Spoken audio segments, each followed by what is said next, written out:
Intanto solo un attimo che volevo presentare la professoressa Milani, che è professoressa ordinaria di pedagogia sociale e di pedagogia delle famiglie all'Università di Padova, è responsabile scientifica nazionale del PIPPI, che è un programma di intervento per prevenire l'istituzionalizzazione, un programma per la prevenzione della vulnerabilità familiare grazie a una partnership istituzionale con il Ministero del Lavoro e delle Politiche Sociali. La ringrazio per la moderazione di questa seconda sessione.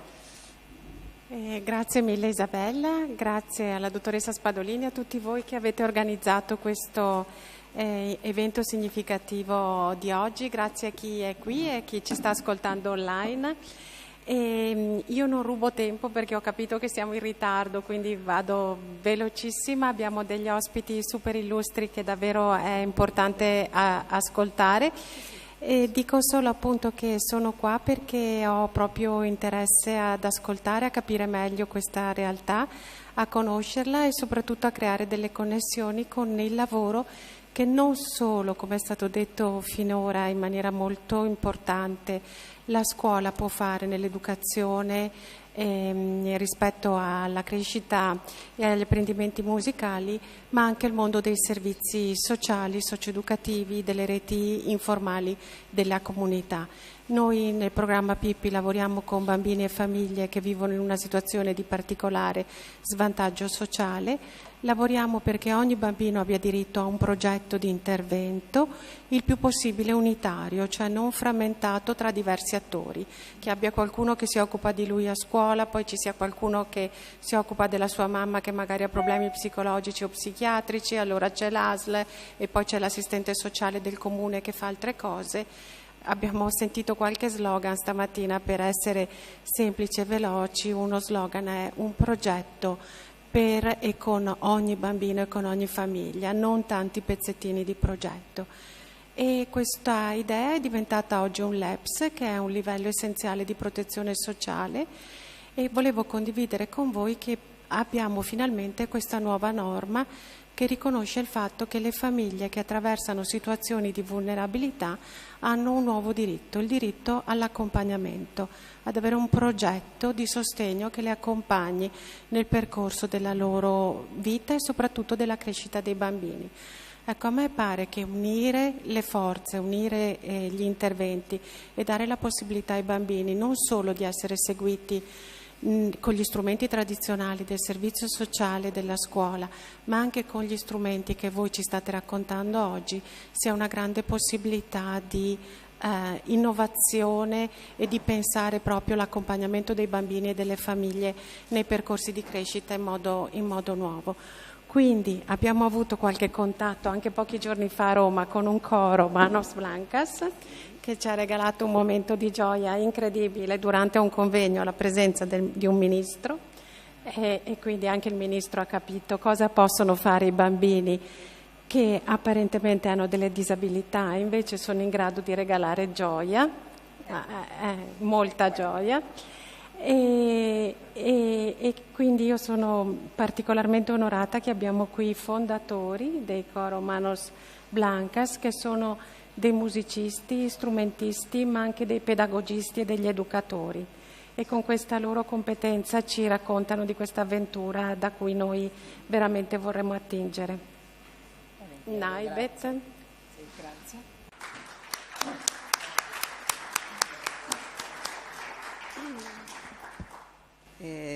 Bene, si sente? Perfetto. Bello. Siamo felici, vero? Siamo felici. Allora, un momento, vediamo. Perfetto, geniale. Abbiamo detto cosa hermosa, bella a tutti, nel senso di dire buongiorno a tutti. Allora, noi ringraziamo veramente per questo invito al Presidente, essere qui in questo palazzo, questa villa, questa cosa meravigliosa. Grazie Isabelle, veramente siamo molto contenti per questo, per essere qui. Vogliamo in il senso dire che vi accompagna anche nel cuore e nel pensamento e nel pensiero nostro la professoressa Savina Colonna Preti, che vi invia un grande saluto a tutti. Okay? Per cominciare questa condivisione di esperienza è necessario citare gli ideali perseguiti dalla opera del maestro José Antonio Abreu, 1974, un'azione sociale per la musica, il cui scopo fondamentale è quello di dare la pratica strumentale corale, il veicolo per il recupero dei bambini e giovani considerati in una situazione di vulnerabilità sociale. Il sistema di orchestra e cori del Venezuela è aperto a tutta la società con un alto concetto, un alto ideale della educazione musicale che contribuisce al sviluppo integrale dell'essere umano e è delegato alla comunità con un alto concetto di cooperazione e coltivazione di valori trascendenti che hanno un impatto sulla trasformazione del bambino, dei giovani e del contesto della famiglia. Oggi ha un contingente di insegnanti che lavora per il raggiungimento dell'obiettivo comune, mistico, di gioia ed la formazione del gruppo multidisciplinari altamente motivati che si identificano con la istituzione, la istituzionalità. Siamo convinti di questo. Il movimento orchestrale è riconosciuto come un'opportunità di sviluppo personale, intellettuale, sociale e professionale, in cui vengono convogliate le attitudini e le capacità dei bambini e dei giovani che si formano come cittadini.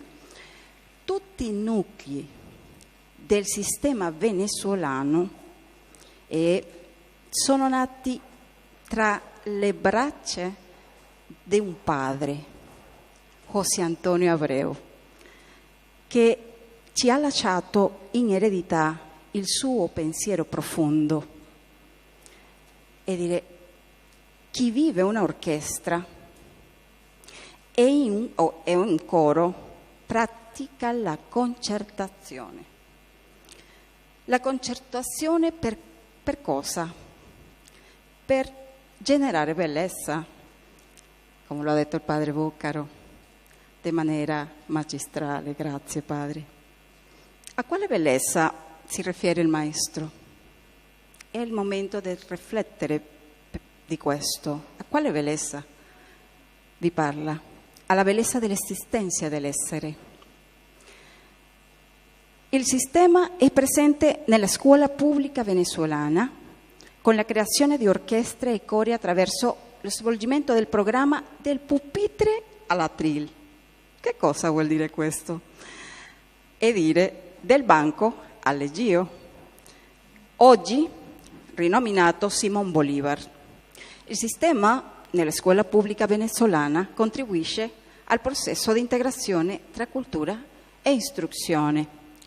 Nel processo educativo i bambini iniziano a interpretare arrangiamenti e versioni più semplificati di grandi opere musicali fino a essere in grado di suonare queste stesse opere nelle loro versioni originali. I membri dell'orchestra e del coro imparano a risolvere con maturità la difficoltà dello strumento. Apprendono la pratica dello studio costante e dirà la disciplina. e acquisiscono principi e competenze favorevoli al lavoro in gruppo, al leadership, che ha detto l'amico, alla responsabilità, alla costanza, alla solidarietà, all'impegno, al valore dello sforzo personale per raggiungere gli obiettivi proposti e il valore, il contributo individuale alla relazione collettiva. Allora, date questa caratteristica di questo modello educativo, non sono previsti esami di admissione o selezione per bambini e ragazzi, né esame per valutare la conoscenza acquisita. Il concerto stesso è la manifestazione che dimostra le competenze raggiunte in modo divertente e libero in un gruppo. Quindi l'importante è imparare per competenza. La nostra esperienza indica che il test di selezione sono penalizzanti per i bambini, in quanto sottoporli a una valutazione le inibisce dal mostrare le proprie capacità, mentre attraverso la pratica il bambino entra nel gruppo, acquisite fiducia e inizia a mostrare il proprio potenziale. Oggi, in questo bellissimo spazio, esprimiamo la nostra concezione di valutazione, che di solito non le piace molto o molti meno quando le esprimiamo in incontri educativi. Siamo convinti che la valutazione debba essere effettuata non sui ragazzi, ma sugli insegnanti, che ha la responsabilità di gestire una classe, di trasformarla in un laboratorio scientifico di apprendimento. Siamo convinti di questo. L'ideale del maestro José Antonio Abreu, con la sua opera, il sistema di orchestra e i cori, sono servite come base per la nostra idea di promuovere la presenza di bambini con disabilità all'interno dell'orchestra. Il coro de Manos Blancas, ideato nell'anno 1994 da Johnny, sta qui accanto a me, e di chi vi parla. È oggi un'esperienza sistematizzata alla quale abbiamo dato una base teorica e condividiamo la propria concettualizzazione. Il coro de Manos Blancas è uno spazio educativo e artistico in cui si riunisce un gruppo di persone con e senza disabilità, in cui la voce emerge contemporaneamente al gesto con movimenti coordinati, il cui simbolo guanti bianco rappresenta la risonanza nella stessa frequenza. Questa pratica artistica è condotta da 2 direttori che si coordinano insieme. Il coro de Manos Blancas è un spazio educativo che favorisce il coordinamento di un collettivo per dare vita a una opera musicale e generare bellezza con tutti i suoi elementi. In esso impariamo l'esercizio della concertazione per produrre accordi e in questo modo impariamo a trascendere anche nella società, in modo che la musica diventi un mezzo per raggiungere la trascendenza del vivere, dell'essere, del pensare, del volere e del fare, in una strategia visionaria e lungimiranti. Per questo il coro de Manos Blancas è un spazio artistico musicale in cui un discorso si genera dalla congiunzione dei materiali utilizzati, la voce e il gesto. La pratica musicale collettiva dalla concertazione non mira solo a sviluppare la capacità tecnico-strumentale degli esecutori, ma soprattutto a rivelare l'esistenza dell'altro, ascoltare la sua voce come altro legittimo, a mostrare la manifestazione della volontà dell'altro, che si fa manifesta nella creazione artistica stessa. Che è importante in questa esperienza di vita è la capacità della persona disabile. Così, dal primo momento in cui la persona arriva in questo spazio, assume e comprende il proprio essere nel mondo, non come un altro escluso, ma come persona di pari valore rispetto agli altri. È l'organico di un coro de Manos Blancas è dato da una sezione vocale determinata dalla disposizione armonica contenuta nella opera, ovvero la voce del soprano, del contralto, del tenore e del basso, presa da un direttore, e una sezione gestuale presa da un altro direttore. Entrambe le sezioni sono interdipendenti. Il coro de Manos Blancas non è concepibile quando manca una sezione o con la preferenza di un'altra, né è una composizione di una delle sezioni che si fa risaltare o distinguere o delimitare l'altra.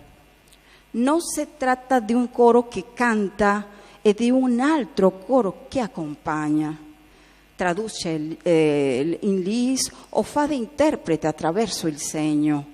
Il coro de Manos Blancas, in quanto a coro, è un organico indivisibile che amalgama voce e gesto.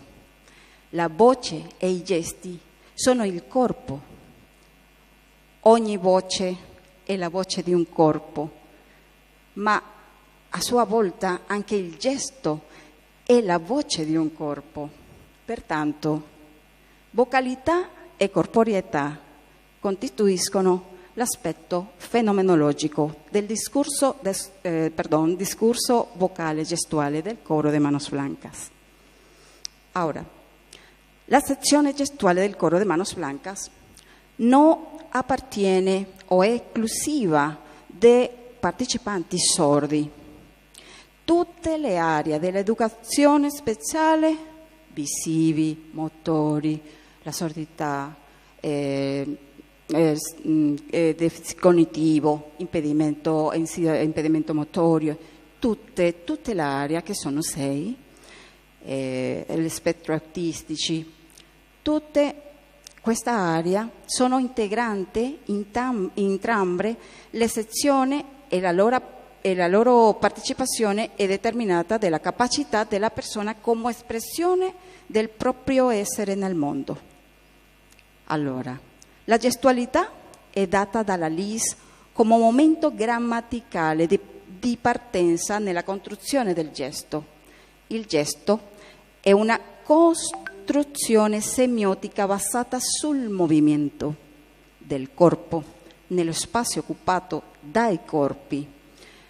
Non può essere concepita solo come LIS, poiché la LIS è una traccia che priva il transito spazio-temporale imposto dalla musica. Il segno è il luogo specifico, il gesto è il transito di tutto il corpo. Nella discursività gestuale di un coro de Manos Blancas, la letteratura in versi con misura, accentuazione, periodicità segue la linea guida di una grammatica musicale in corrispondenza delle norme letterarie. È qui che si realizza una relazione essenziale tra il ritmo, tempo e l'azione motoria di un corpo nella stessa frequenza. È un compito arduo sincronizzare gli elementi fisici della musica con i materiali voce e gesto per produrre una precisione uditiva e visiva coerente.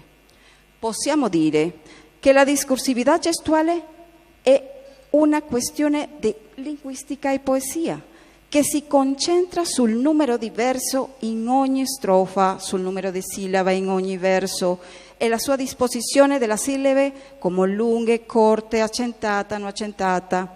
È così che il gesto e il suo movimento trascendono nell'arte.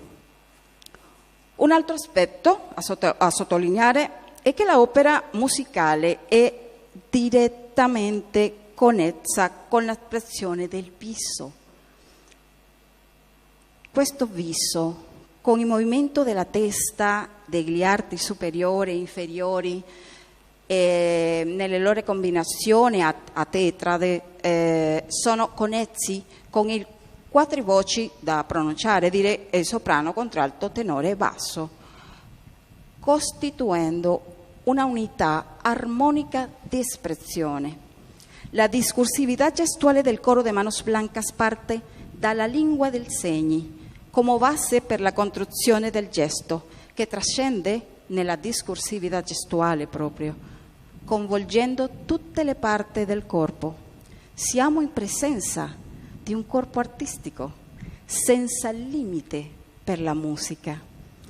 Concertarsi in questa pratica artistico-educativa e sociale significa dare dignità al corpo che porta con sé una disabilità, che trascende nella discursività, ma in una capacità, in altre parole, è come dire che si rivela l'esistenza dall'altro, accetta la voce dell'altro come un altro legittimo nella creazione artistica stessa e dissipa il concetto di inclusione, trascendendolo in uno nuovo, quello della concertazione.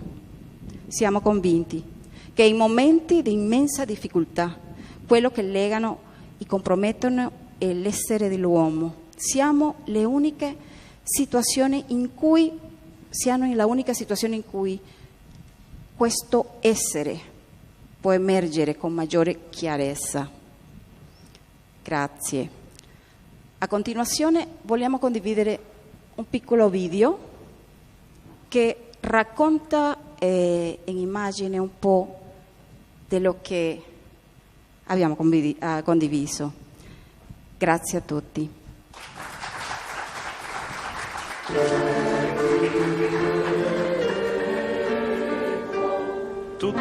Tutti las áreas dell'educazione speciale.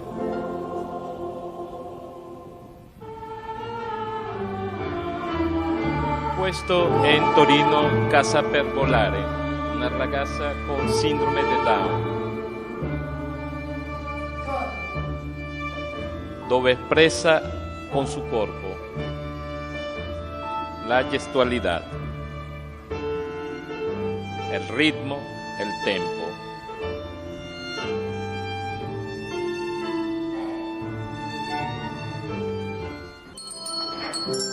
Questo è l'inizio con la campana colorata.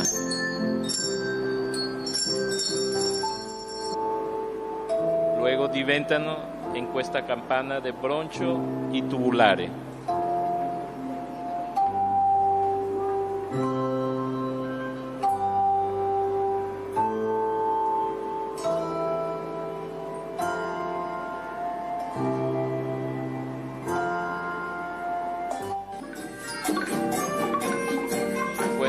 Una banda ritmica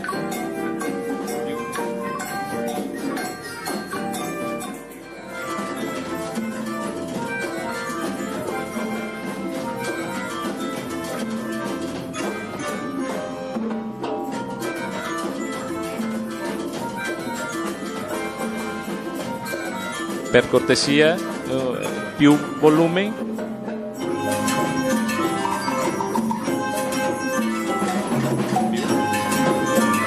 Grazie.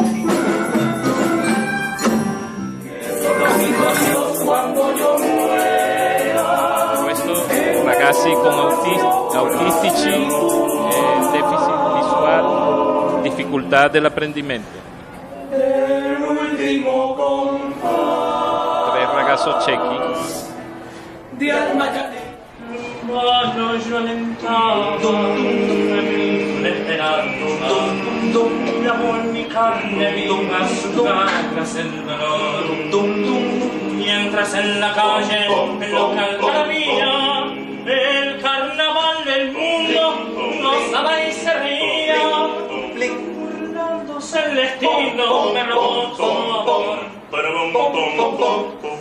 porque su la porque esta mueca siniestra de la suerte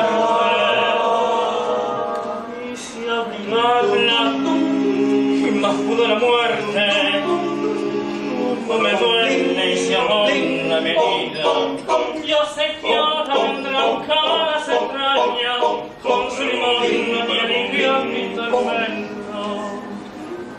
todo es mentira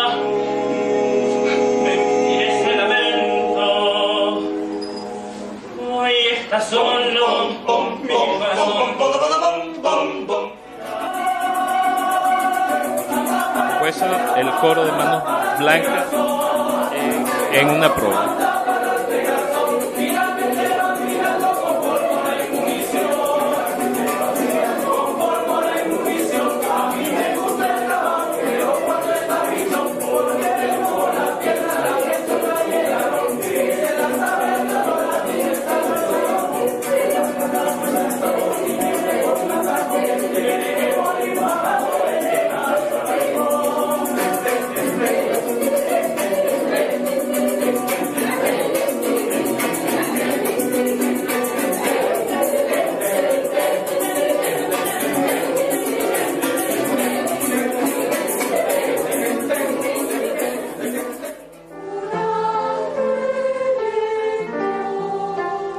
Prima volta che il maestro Claudio Abbado ha visto, ha conosciuto il coro di Manos Blancas.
Ragazzo con síndrome de Down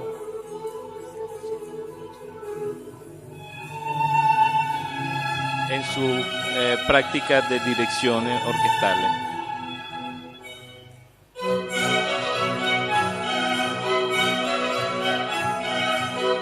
¡Este para ti, Johnny!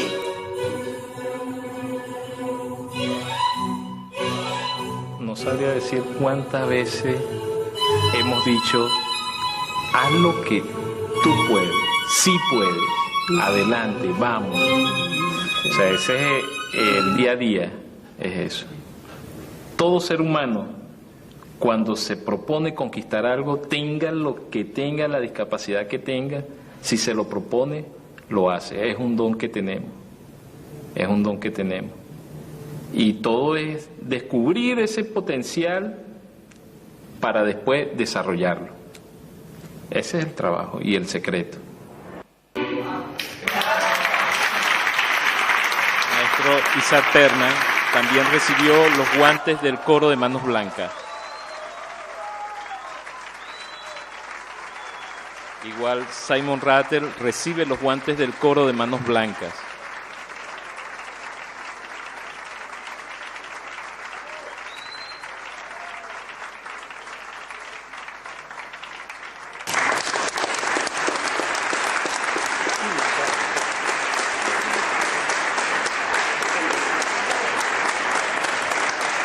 Plácido Domingo también recibe los guantes del coro de Manos Blancas.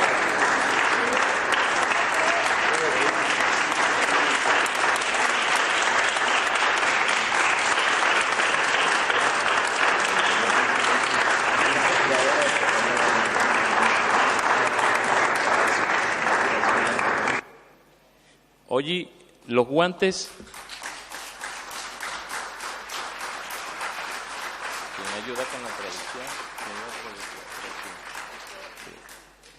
Hoy los guantes del coro de Manos Blancas reposan en la bóveda del Museo de Beethoven, al lado del cabello de Beethoven, al lado de la Tercera Sinfonía de Beethoven, porque nos ha dicho Michael Ladenburger, presidente del Museo de Beethoven, que por más de 100 años el mundo conocerá el coro de Manos Blancas, porque al lado del cabello y la Sinfonía de Beethoven están los guantes del coro de Manos Blancas, representando a todos los niños con discapacidad del mundo. Gracias, gracias.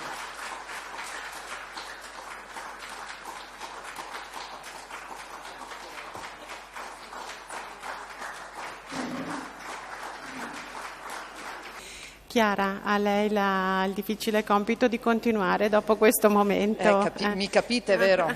Cosa posso dire io ora? Sì. Chiara ci racconta un'esperienza del coro sì, Manos io Bianca. sapevo che sarebbe stata dura, ma non pensavo così dura.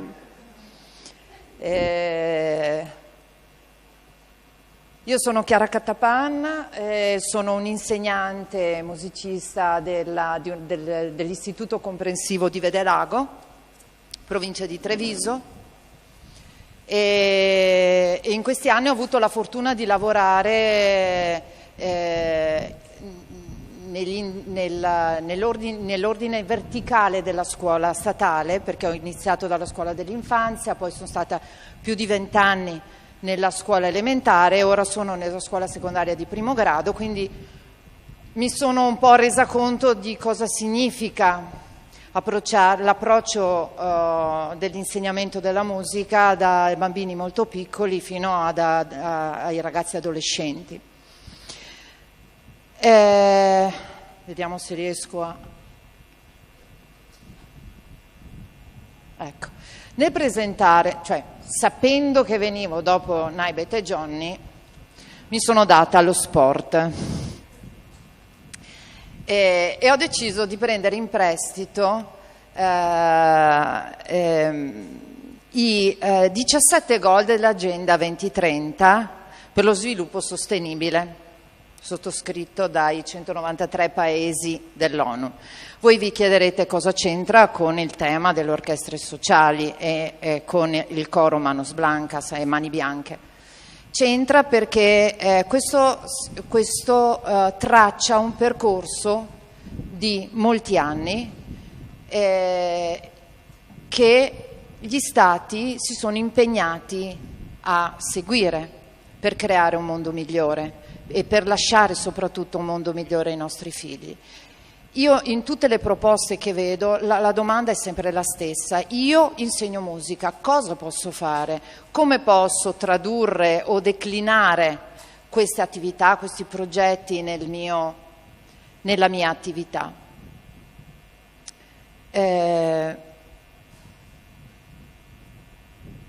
Il coro Mani Bianche nasce da un coro Voci Bianche. Nel 2008 ho iniziato ho messo su questo coro d'istituto con una partecipazione soddisfacente di ragazzini e dopo un po' di anni, però devo dire la verità, mi sono un po' stufata. Cioè, quando capisci che manca qualcosa, che manca l'entusiasmo, quello che diceva Roberto, la motivazione, prima di tutto deve essere la nostra. E io ringrazio Johnny e Naibet perché mi hanno tagliato le gambe all'altezza delle ginocchia adesso, perché il momento esatto in cui io mi sono innamorata di questo progetto è stata la visione del video di Abbado. Io ho provato le stesse emozioni, la stessa commozione, che non è solo il lato sentimentale, ma è la bellezza del progetto, la bellezza di offrire la musica, che la musica abbia un senso per tutti i bambini, non solo per i fortunati che possono permettersi di avere uno strumento, di avere la possibilità di frequentare una scuola.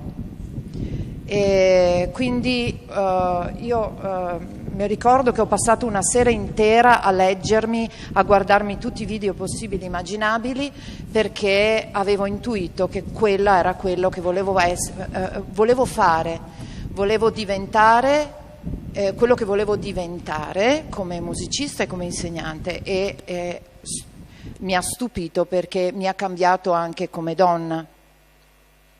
È iniziato un percorso che è stato abbastanza faticoso, perché io, lavorando nella scuola statale, non me ne voglia, ma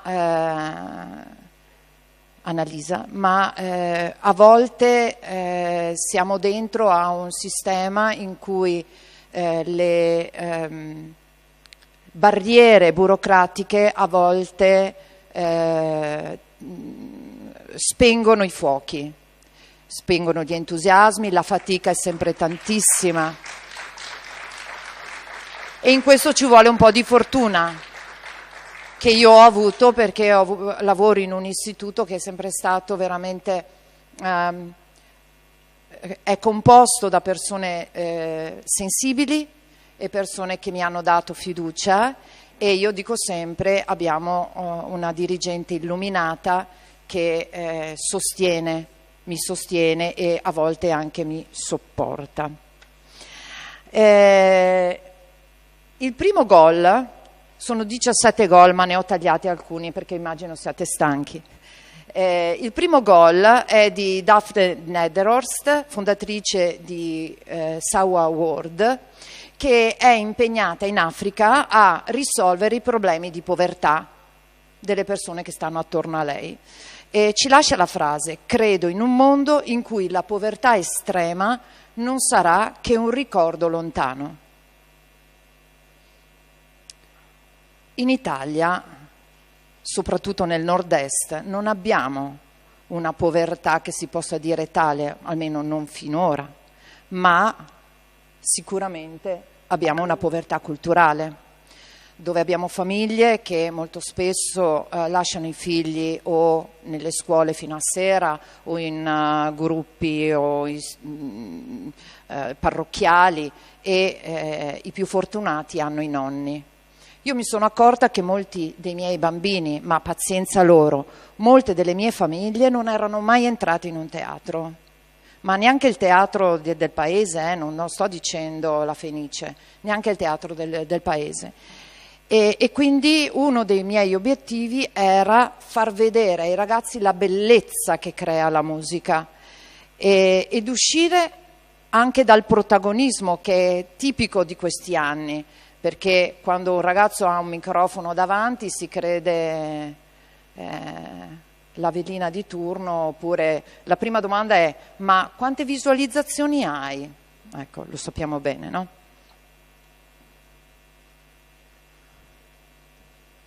Il secondo gol ha titolo Zero fame ed è lanciato da Massimo Bottura, che tra i vari ristoranti che ha si occupa però anche di dare cibo alle persone attraverso le osterie francescane.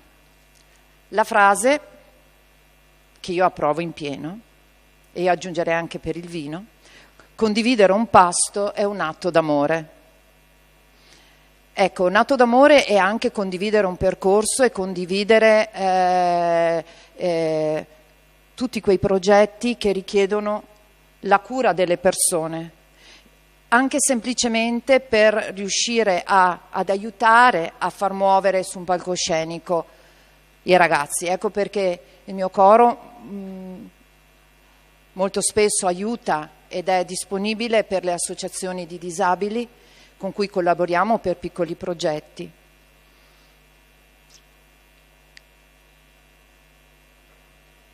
Il prossimo gol è di Cifnat Ebosarco, direttore di una ONG che lavora per portare salute e benessere nella popolazione del Ghana.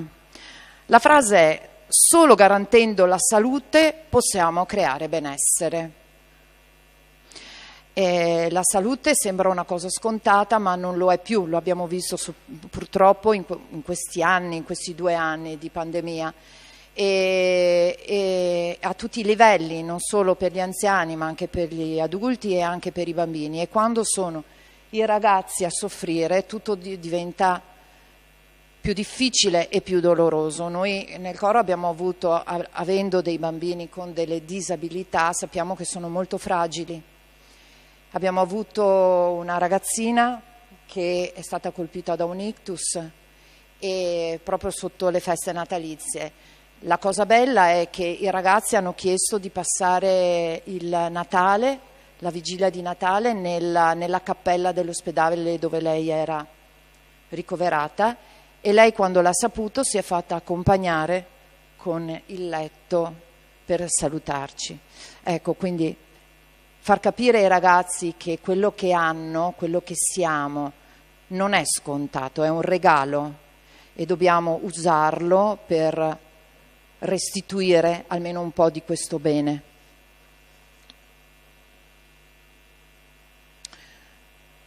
Andrea Gassi, capo di una fondazione che si occupa di educazione, garantendola a chi non ce l'ha. Sono nato in una città nota per la propria abilità nel realizzare l'impossibile. Crepè dice che educare significa tirare fuori il talento di ognuno e renderlo libero. Quindi educare significa mettere le ali e permettere ai ragazzi di andare avanti, di spiccare il volo, di volare, qualsiasi sia la loro abilità e la loro capacità. Il mio coro ha avuto una storia travagliata. Molte volte mi sono sentita dire che non ero all'altezza perché non conoscevo la LIS, perché non avevo particolari esperienze con il mondo della disabilità, ma io sono un ariete e quindi questo ha fatto solo aumentare, è stata benzina per me, però è stata dura. E mi ricordo però Naibet che mi ha detto, quando le ho espresso i miei dubbi, mi ha detto: guarda, una musicista può imparare la LIS, ma un interprete LIS difficilmente può diventare un musicista, quindi dati da fare e lavora. E questo ho fatto.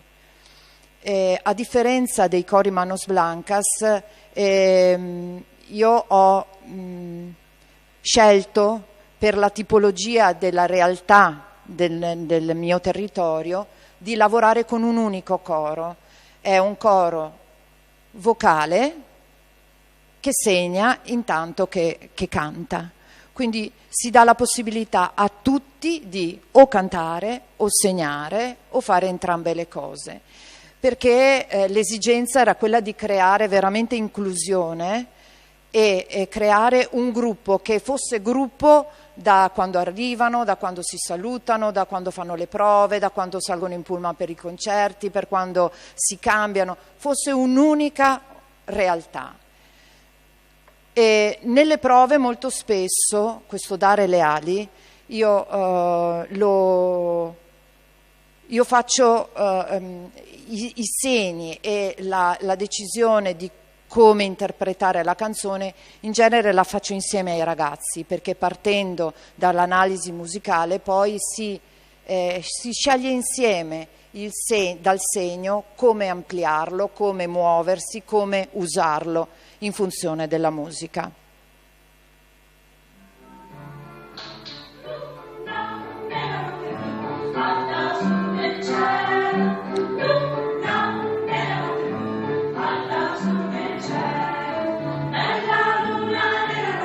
Queste sono le ragazze che mi hanno poi proposto, hanno lavorato e poi mi hanno proposto questa interpretazione.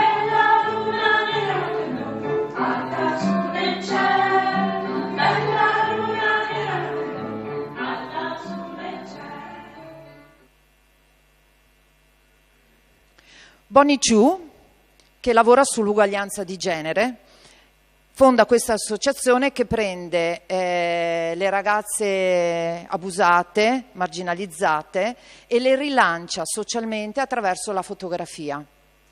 Non arrendersi mai e sorridere alla vita.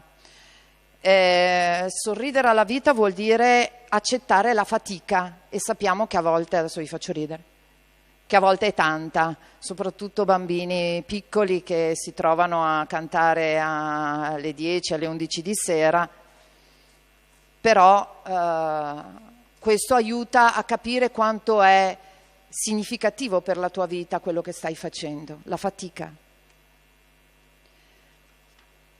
Marco Attisani, lo slogan è acqua pulita subito, e lui si occupa di portare acqua e igiene alle persone.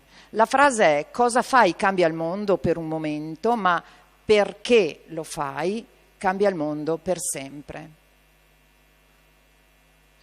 In questo lavoro è vincente, il fulcro è dare importanza, come diceva Naibet prima, dare importanza a tutti, perché anche un ragazzino con una diversa abilità può fare un'esperienza musicale, e bisogna solamente creare le condizioni affinché lui lo possa fare.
Io devo chiudere perché siamo in ritardo e per chi ci sarà ci vedrete questa sera. Grazie di tutto.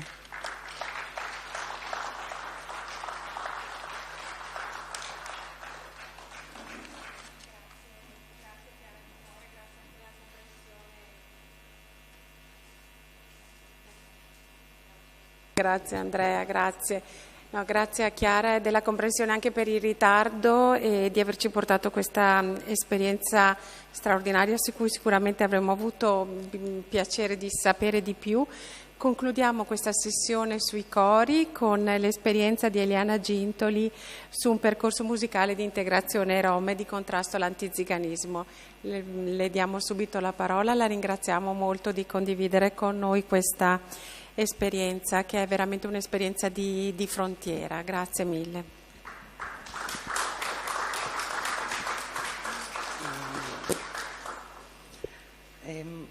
Buongiorno, sono molto onorata di essere qui oggi.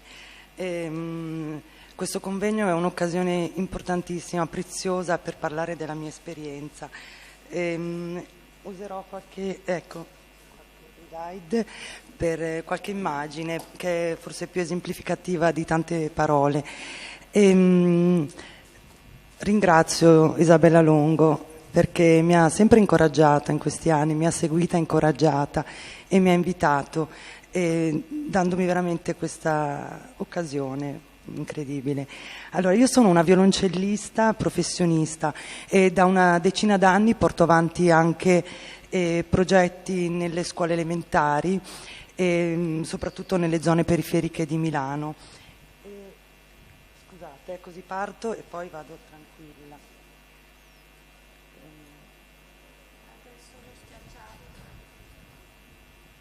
Ok, sì, è solo. Ok, avanti, scusate, ok.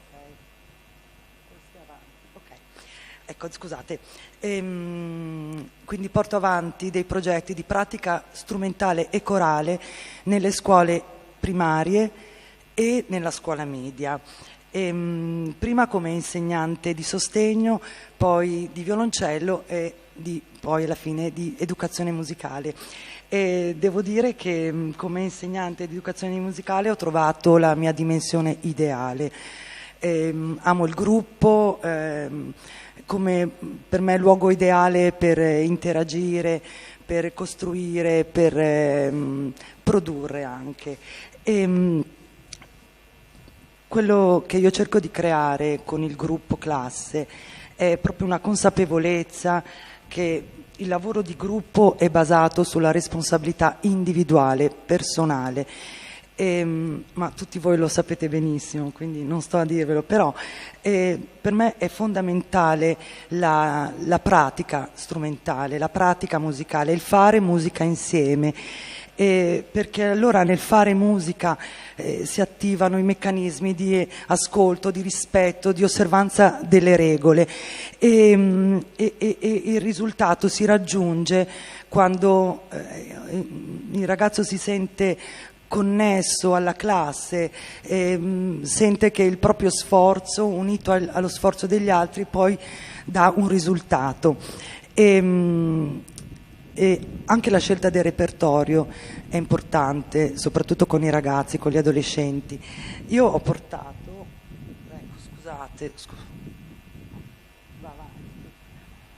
ho portato un piccolo video che mi ha inviato una collega che ha registrato nel viaggio di ritorno di una classe, di ritorno da una gita. Io non ero presente e loro spontaneamente hanno cantato questo che adesso vi faccio sentire. Come si fa? Sì, questo. No, questo è... Proprio! No. Ok, va. Proprio là! Voi che sapete che cosa è amor, non è vero. Lo so, è tremendo, però è una classe, una seconda media che spontaneamente ha cantato Mozart. Poi loro sono una seconda media, quindi sono tutti innamorati, è obbligatorio cantare l'aria di Cherubino, voi che sapete che cos'è amore. E, quindi le aree d'opere sicuramente, ai ragazzi piacciono moltissimo, anche il racconto delle opere, io faccio vedere molte opere guidandoli nella visione e soprattutto anche porto avanti la mia battaglia personale contro l'antiziganismo, perché il fatto di essere insegnante delle medie mi dà la possibilità di avere tanti ragazzi ogni anno, sono 9 sezioni, 9 classi, e con loro spesso parlo di tradizione, di cultura romani, perché comunque anche i ragazzi più giovani non conoscono nulla del mondo rom se non i soliti luoghi comuni. Vabbè, ma di questo io parlerò più avanti. Allora, più o meno 12 anni fa a Milano nasceva il sistema Song Lombardia, avendo io sempre creduto nel valore inclusivo della musica, aderì con molto entusiasmo.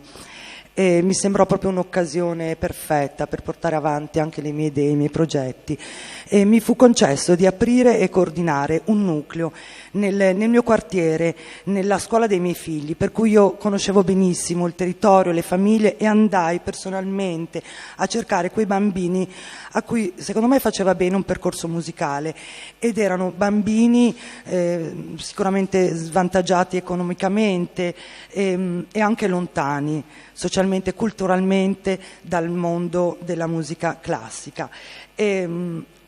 A distanza di anni devo dire che da questi bambini ho ottenuto risultati meravigliosi, e 3 anni fa il mio percorso con il sistema si è interrotto.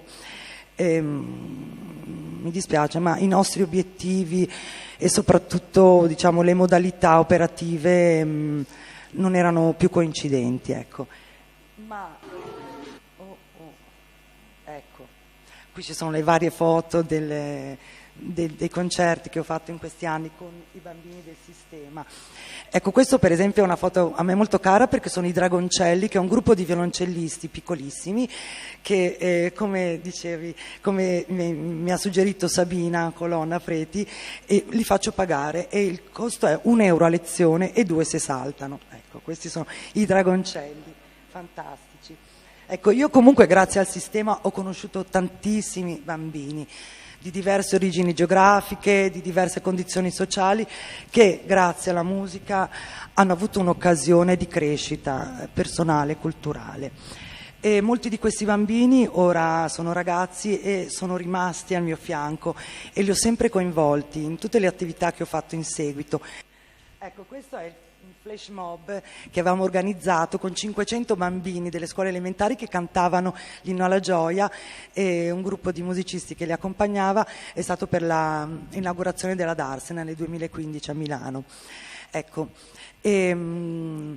questi bambini ora sono ragazzi e sono sempre vicini a me. Io, grazie al municipio della zona in cui abito, ho avuto la possibilità di avere uno spazio, e ho messo insieme loro e grazie anche all'associazione Manmo Cultura mi ha aiutato a anche intercettare i ragazzi delle medie che hanno suonato e che vogliono continuare a suonare, insomma. E questa è un'orchestra che accoglie tutti e si chiama Orchestra Giovanile Milano 5 Chetane.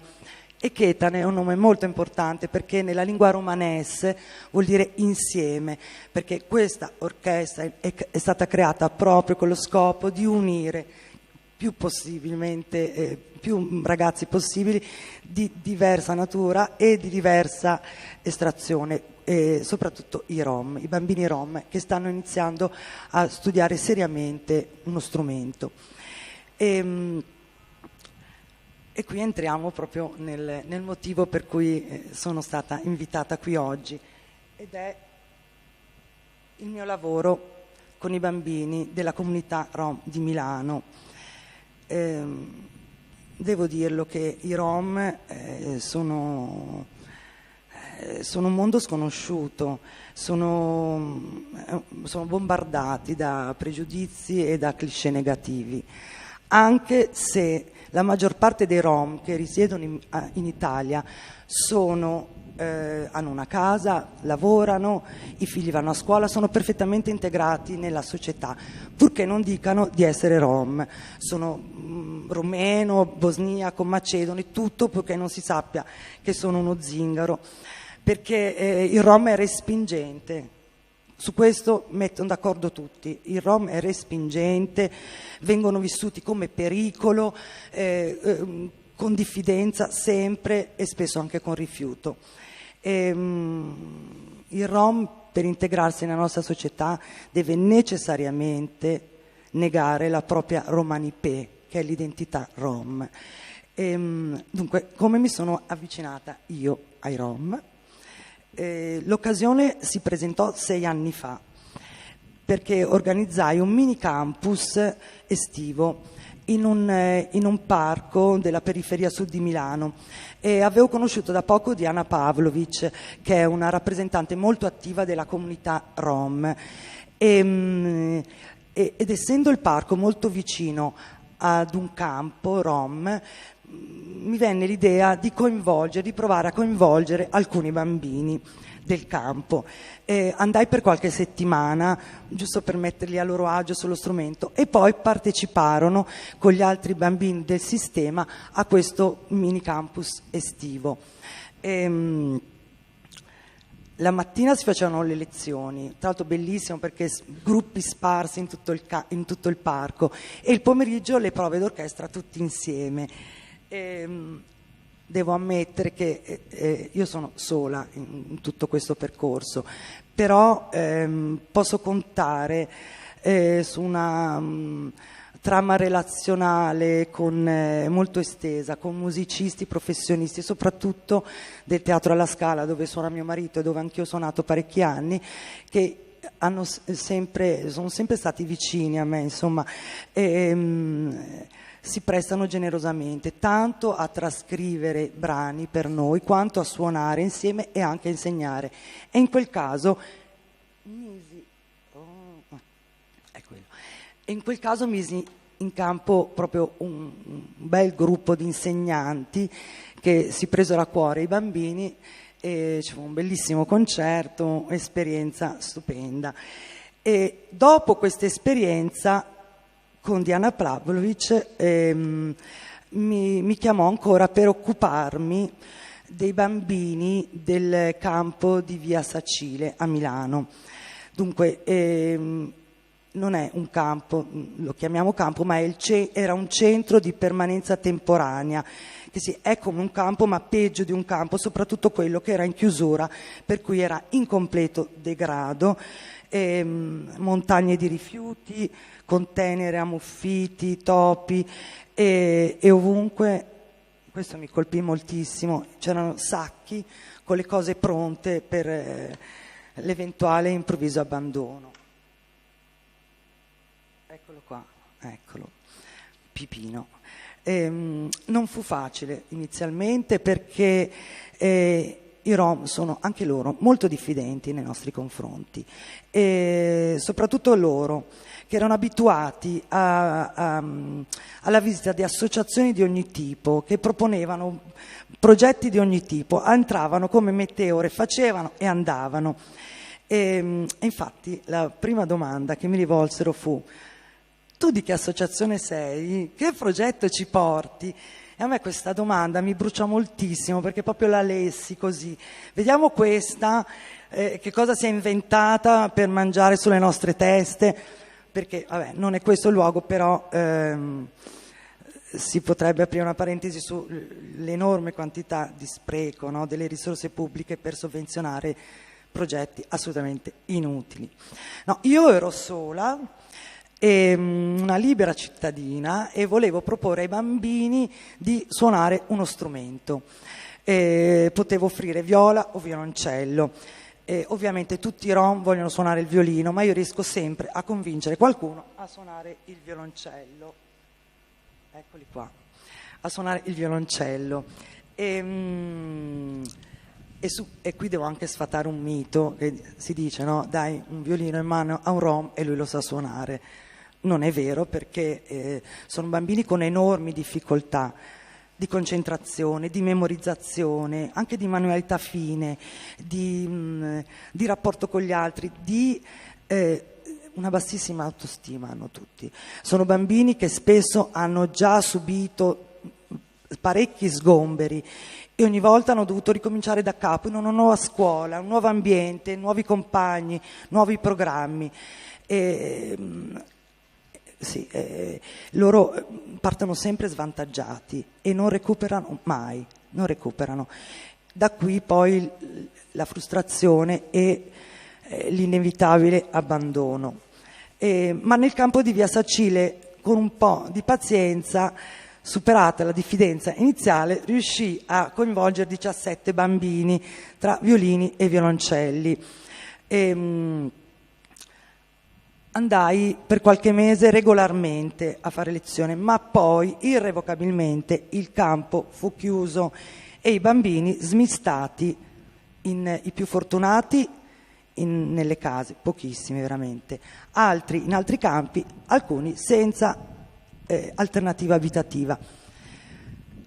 E se vi state chiedendo com'è possibile che una famiglia con 4-5 bambini piccoli possa essere sgomberata senza avere un'alternativa abitativa, ebbene, succede.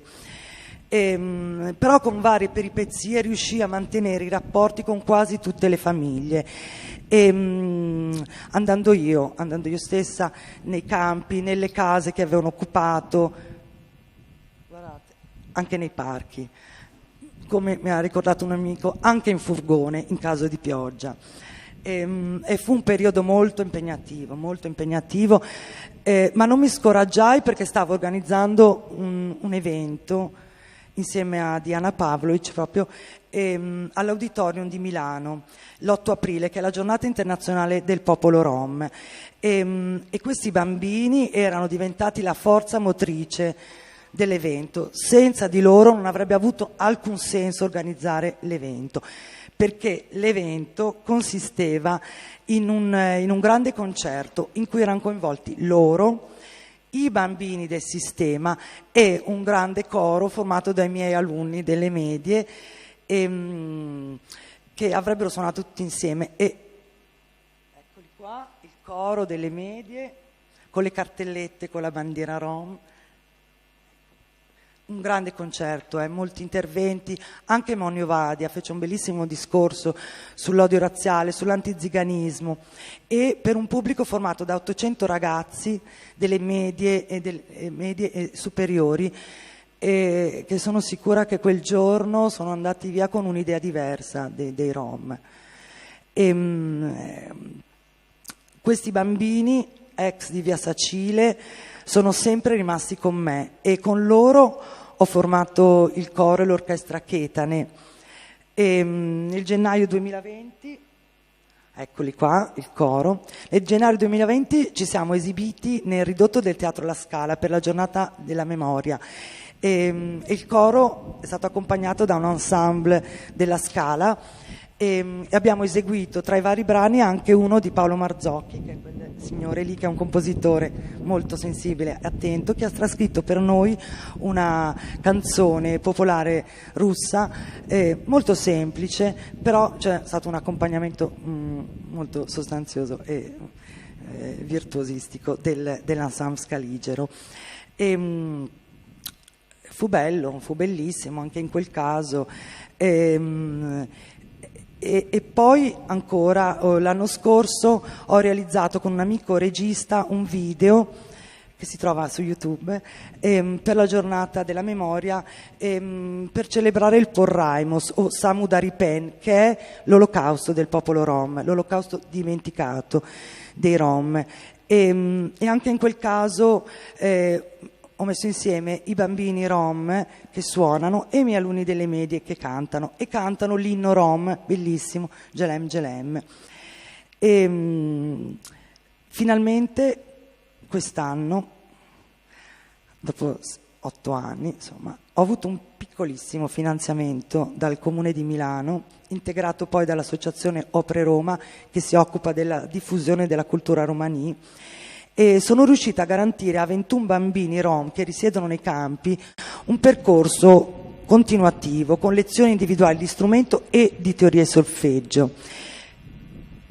Scusate, questo volevo far vedere prima, è il finale del concerto alla Scala, che è stata veramente una grande emozione, soprattutto perché il pubblico era veramente mistissimo, c'erano tutte queste famiglie rom con un sacco di bambini e poi c'erano il pubblico della Scala, insomma.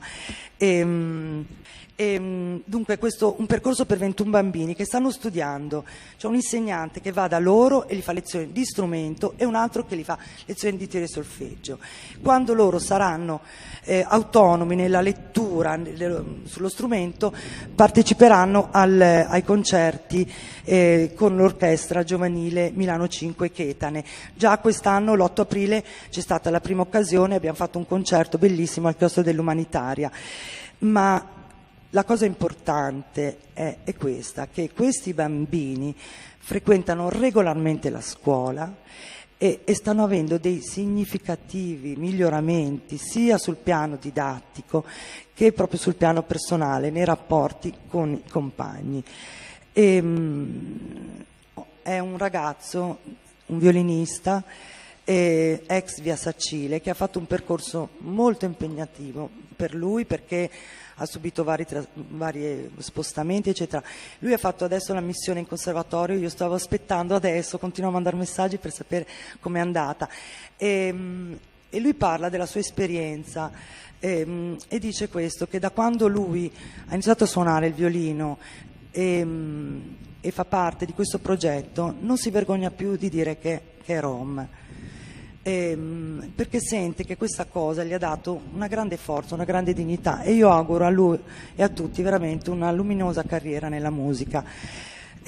Concludo, mi auguro fortemente che l'energia, l'impegno, la passione che ho messo in questi anni non vadano dispersi, e se sono stata in grado di gettare un seme e di farlo germogliare, mi auguro che questo possano fare anche altri, e poi sono anche convinta che l'inclusione passa attraverso il lavoro di molti e non di pochi. Ecco, grazie.